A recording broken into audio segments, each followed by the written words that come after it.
ప్రజల మీద విద్యుత్ భారం మోపడానికి తయారైనట్టు తెలుస్తుంది. దీనివల్ల ఏకంగా 40% పవర్ హైక్ ప్రజల నెత్తిన పడబోతుందని వింటున్నాం. చంద్రబాబు గారు దీనికి సమాధానం చెప్పాలి. చంద్రబాబు గారు ప్రతిపక్షంలో ఉన్నప్పుడు చంద్రబాబు గారు చెప్పిన మాట, వైసీపీ 5 ఏళ్ల అధికారంలో 11 సార్లు విద్యుత్ ఛార్జీలు పెంచారు అని 35,000 కోట్ల రూపాయల భారం ప్రజల మీద వైసీపీ ప్రభుత్వం మోపింది అని 1,50,000 కోట్ల రూపాయలు డిస్కాంల పేర్లు చెప్పి అప్పులు తెచ్చారని చంద్రబాబు గారు వైసీపీని, అప్పుడు అధికారంలో ఉన్న వైసీపీని తప్పుపడుతూ చంద్రబాబు గారు ప్రతిపక్షంలో ఉండగా చెప్పిన మాట, మేము అధికారంలో ఉండుంటే అసలు ఈ ఛార్జీలే పెంచుండే వాళ్ళం కాదు. విజన్ 2047 ప్రకారం విద్యుత్ ఛార్జీలను మేము పెంచాం. వీలైతే 30% విద్యుత్ ఛార్జీలను కూడా తగ్గిస్తాం. ఇవన్నీ చంద్రబాబు గారు చెప్పిన మాటలు. 100 రూపాయలున్న బిల్లు ఇప్పుడు 1000 రూపాయలు అయింది. మరి ప్రజలు ఎలా కడతారు అని ఆ రోజు ప్రతిపక్ష నాయకుడిగా చంద్రబాబు గారు వాపోయారు. మరి ఇప్పుడు ఏమైంది చంద్రబాబు గారు అని అడుగుతున్నాం. చంద్రబాబు గారు ఇప్పుడు అధికారంలో ఉన్నారు. మరి చంద్రబాబు గారు ప్రజల కోసం అంతగా తప్పించారు. ఆ రోజు అంతగా పెద్ద పెద్ద మాటలన్నీ చెప్పారు. విద్యుత్ ఛార్జీలు మేమైతే పెంచబోమన్నారు, మేము ఉంటే పెరుగుండేవి కావు అన్నారు, పెరుగుండేవి కాకపోగా 30% తగ్గిస్తామన్నారు.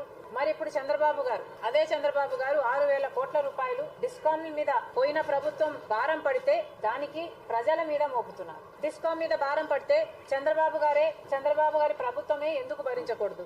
ప్రజల మీద మోపడం అన్యాయము అని ప్రతిపక్షంలో చెప్పిన చంద్రబాబు గారు మరి ఇప్పుడు అదే విద్యుత్ ఛార్జీలను చంద్రబాబు గారు ఎందుకు పెంచుతున్నారు? కాంగ్రెస్ పార్టీ డిమాండ్ చేస్తుంది, ఈ 6,000 కోట్ల రూపాయల భారం ప్రజల మీద మోపడం భావ్యం కాదు. వైసీపీ వల్ల ఈ భారం డిస్కాంల మీద పడింది అని మీరు అంటున్నారు, కానీ ఆ భారం భరించాల్సింది ప్రభుత్వమే, ప్రజలు కాదు.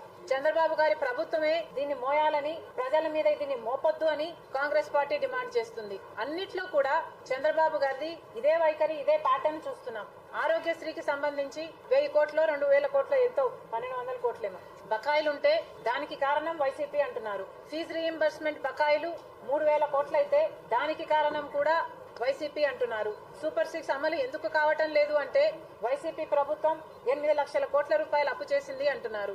ఇప్పుడు ఛార్జీలు ఎందుకు పెంచుతున్నారు అంటే దీనికి కారణం కూడా వైసీపీ 6,000 కోట్ల రూపాయల భారం పెట్టింది కాబట్టి అంటున్నారు. ఇది ఎక్కడి న్యాయం అని అడుగుతున్నాం. చంద్రబాబు గారు ముఖ్యమంత్రి కావడానికి కారణమే వైసీపీ మీదున్న చెడ్డ పేరు, యాంటీ ఇన్కంపెన్సీ.